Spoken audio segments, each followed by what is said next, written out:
আর আল্লাহ নবীর পরিচয় দেওয়ার সময় বলতেছেন যে তোমাদের কাছে এমন একজন রসুল এসেছেন, লাকাদ জাআকুম রাসূলুন, তোমাদের কাছে এমন একজন রসুল এসেছেন, মিন আনফুসিকুম, তোমাদের মধ্য থেকে। কেমন রসুল? আজিজুন আলাইহি, যে নবী কষ্ট পায়, মা আনিতুম, যত কিছু তোমাদেরকে কষ্ট দেয় এই দুনিয়াতে, অভাব অনটন, অসুখ বিসুখ, বিপদ আফত, শত্রুর শত্রুতামি, দুশমনের দুশমনি, জালেমের জুলুম, এক কথায় পৃথিবীতে তোমরা যত কষ্ট পাও, তোমাদের এই কষ্টগুলো মূলত আমার রসুল পেয়ে যান। সুবহানাল্লাহ। হারিসুন আলাইকুম, আমার নবীর কাছে কোনো লোভ নাই, একটা লোভ আছে, সেটা হচ্ছে উম্মতের লোভ। সুবহানাল্লাহ বলেন। কীরকম? উম্মত কেমনে জান্নাতে পাঠাবে, উম্মত কিভাবে উদ্ধার হবে, উম্মতকে কিভাবে বাঁচানো যাবে, উম্মতকে কিভাবে জান্নাত দেওয়া যাবে, উম্মতকে কিভাবে জাহান্নাম থেকে উদ্ধার করবে, এই লোভটাই আমার রসুলের মধ্যে আছে, আর কোনো লোভ। আচ্ছা, এগুলো কি আমাদের কারো ব্যক্তিগত কথাবার্তা? কোরআনুল করিম খুলে দেখেন, সূরাতুত তওবার শেষ আয়াত, সূরাতুত তওবার শেষ দুই আয়াত ভালো করে পড়বেন। লাকাদ জাআকুম রাসূলুম মিন আনফুসিকুম আজিজুন আলাইহি মা আনিতুম হারিসুন আলাইকুম।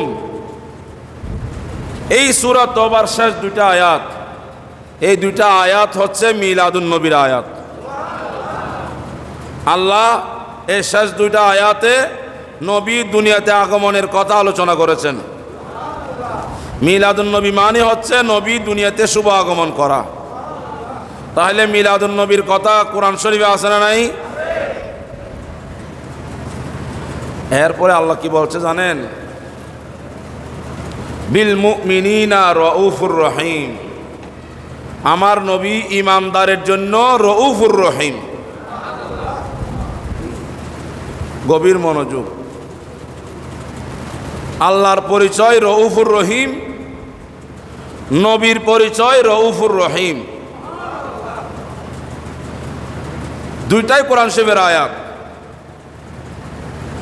এক জায়গায় আল্লাহ নিজের পরিচয় বলেছেন, ইন্নাল্লাহা বিন-নাসি লারাউফুর রহিম। সূরা তওবার শেষ দুই আয়াতে আল্লাহ বলেছেন, এমন রসুল তোমাদের কাছে এসেছেন, বিল মুমিনিনা রাউফুর রহিম।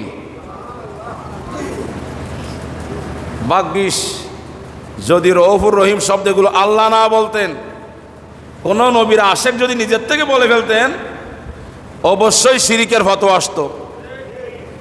আল্লাহ আমাদেরকে এহসান করেছে যে বান্দা তোমরা নবীকে রাউফুর রহিম বললে, এক শ্রেণীর বাতিল ফেরকার মানুষ তোমাদেরকে শিরিক করেছে বলবে। এই জন্য তোমরা যেন এই ফতোয়ার শিকার না হও, আমি আল্লাহ নিজেই নিজের নাম রাউফুর রহিম রাখলাম, আমার নবীর নামও রাউফুর রহিম রাখলাম। সুতরাং খবরদার, আমরা যেন নবীর সাথে আল্লাহর সাথে কোনো কিছু মিলে গেলে আমরা যেন সব কিছুকে শিরিক মনে না করি।